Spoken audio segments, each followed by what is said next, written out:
बीच एक और जानकारी मिल रही है। इजराइल ने इस्फहान में परमाणु ठिकाने पर हमला कर दिया है। ईरान के इस्फहान शहर में डिप्टी गवर्नर ने दावा किया कि परमाणु ठिकाने के पास इजराइल ने हमला किया है। और इतना ही नहीं, उन्होंने बताया कि हमले में कोई नुकसान नहीं हुआ है, लेकिन हमला इजराइल की ओर से भीषण किया जा रहा है। लगातार इजराइल की तरफ से अटैक किए जा रहे हैं और परमाणु ठिकानों को निशाना बनाया जा रहा है। इससे पहले अराक परमाणु ठिकानों को निशाना बनाया गया और खोडम्बे एक शहर है, वहां पर भी निशाना बनाया गया। तो आज इस्फहान में परमाणु ठिकानों को निशाना बनाया गया है और लगातार इजराइल जबरदस्त हमले कर रहा है, जबरदस्त अटैक कर रहा है। और इस अटैक में निशाने पर न सिर्फ परमाणु ठिकाने हैं, सैन्य ठिकाने हैं, ऑयल रिफाइनरी भी है। और इस बीच एक और बड़ी खबर है, ईरान के ड्रोन को इजरायली सेना ने मार गिराया है। ये बड़ी खबर है। इजराइल न सिर्फ हमला कर रहा है, बल्कि ईरान की तरफ से आने वाला ड्रोन हो, मिसाइल हो, उसे भी हवा में लगातार मार गिरा रहा है। तो ये बड़ी खबर, ईरान के ड्रोन को इजरायली सेना ने मार गिराया है। और वेस्ट बैंक के पास खबर यह है कि ईरानी ड्रोन को मार गिराया गया, जिसकी तस्वीर आपको हम दिखा रहे हैं। आईडीएफ ने किस तरह से ईरानी ड्रोन को मार गिराया, ये तस्वीरें आप देख सकते हैं। आईडीएफ ने ईरान के ड्रोन और मिसाइल को खत्म करने का ठान लिया है और इजरायली डिफेंस फोर्स ने कहा है कि हम ऐसे ही अपनी रक्षा करेंगे और जवाबी कार्रवाई भी ईरान पर की जाएगी, जिसका उदाहरण हम देख रहे हैं। परमाणु प्रोग्राम के आसपास इजराइल की तरफ से जबरदस्त बमबारी की जा रही है और इजराइल ने कह दिया है कि अभी इस पूरे परमाणु प्रोग्राम को खत्म करना ही हमारा लक्ष्य है। इसे लेकर इजराइल पूरी तरह से प्रतिबद्ध है। और आपको ये जानकारी दे दें, अभी आईडीएफ ने ईरान के ड्रोन को मार गिराया, उसकी तस्वीर हम आपको दिखा रहे हैं। और इससे पहले यूएवी कमांडर को भी मार गिराया, ये भी बड़ा दावा इजराइल ने किया था। और अब ईरानी ड्रोन को मार गिराया, ड्रोन यूनिट के प्रमुख को भी मार गिराया गया था। अब तक 12 से ज्यादा सैन्य अफसरों के मारे जाने का दावा इजराइल कर चुका है। आईआरजीसी के कमांडर को भी मार गिराने का दावा है। और इस बीच जो ईरानी ड्रोन है, वो मार गिराया गया। तो आसमान में ईरान के ड्रोन को इजराइल मार गिरा रहा है और इधर इजराइल की तरफ से जबरदस्त बमबारी की जा रही है। लेकिन ईरान ने भी कह दिया है कि इस बार हम इजराइल को छोड़ेंगे नहीं।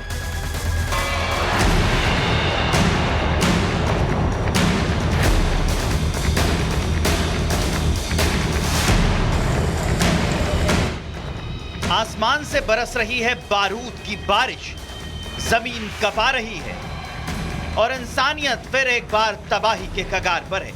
ईरान ने ऑपरेशन ट्रू प्रॉमिस 3 की 18वीं बारूदी लहर दाग और इजराइल ने भी जवाबी हमला बोलते हुए ईरान के दिल पर वार किया है।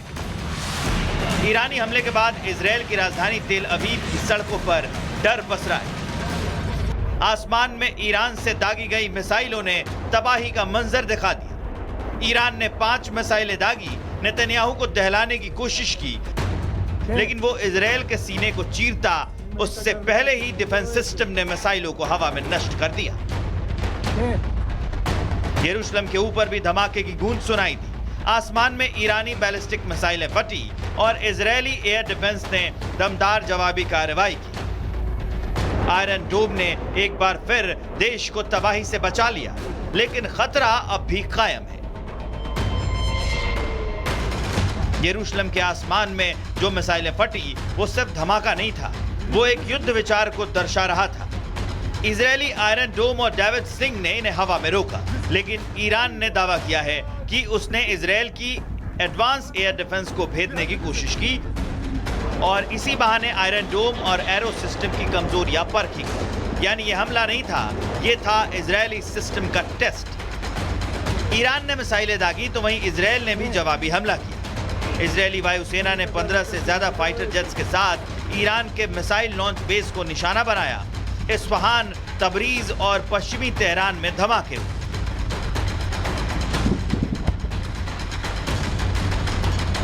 इजराइल के हाइफा से एक ईरान की तरफ ड्रोन ने उड़ान भरी तो ईरान के मशहद में आसमान पर ईरानी एयर डिफेंस सिस्टम एक्टिवेटेड होते नजर आने लगे।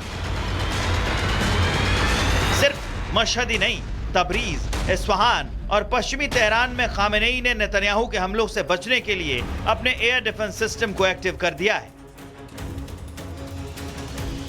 लेबनान भी इस युद्ध की आंच से नहीं बचा है। इजरायल ने नकोरा बंदरगाह पर भी बम गिराया। इजरायली हवाई हमले ने तबाही मचा दी।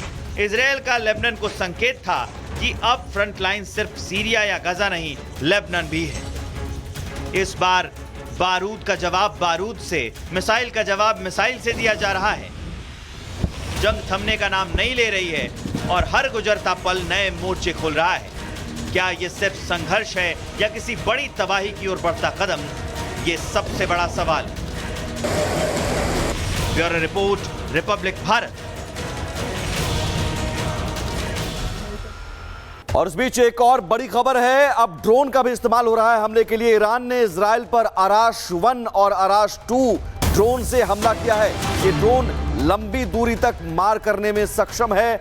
बेहद घातक ड्रोन है आराश, जिसका इस्तेमाल किया है इजराइल पर हमला करने के लिए ईरान ने। और इस ड्रोन को दागा गया। इस ड्रोन की खासियत यह है कि जिस ठिकाने पर इसे लक्ष्य करके भेजा जाता है उस लक्ष्य को तबाह कर देता है। और यही वो ड्रोन है आराश 1 और आराश 2, जो बेहद घातक है। लंबी दूरी तक ये मार कर सकता है। न सिर्फ बैलिस्टिक मिसाइल का इस्तेमाल हो रहा है, बल्कि ईरान ड्रोन भी दाग रहा है। और मौजूदा युद्ध के दौर में मृदुल ड्रोन अटैक हमने देखा कि किस तरह से घातक होते हैं रूस यूक्रेन युद्ध में भी। जी, और बिल्कुल ईरान की तो ताकत यही है, उसकी मिसाइल और उसके ड्रोन। ईरान ने अभी तक अपनी मिसाइल को ज़बरदस्त तरह से इस्तेमाल किया है इजराइल पर हमला करने के लिए, और उसमें कितना इजराइल को नुकसान हुआ ये तस्वीर दुनिया ने देखी। उसके पास हाइपरसोनिक मिसाइल है और इसके साथ साथ ड्रोन के मामले में भी वो सक्षम है। और इस वक्त हमारे साथ मेजर जनरल जीडी बख्शी हमारे साथ जुड़ गए हैं। GD Bakshi sir, Iran missile और ड्रोन के मामले में बहुत ताकतवर है, ये दुनिया जानती है, लेकिन अब वो मिसाइल्स को थोड़ा सा कम कर रहा है इस युद्ध में देखा जाए, और अब ड्रोन को इस्तेमाल में लाया जा रहा है। इसका क्या मतलब है? ईरान लंबे समय तक टिकना चाहता है? बख्शी सर।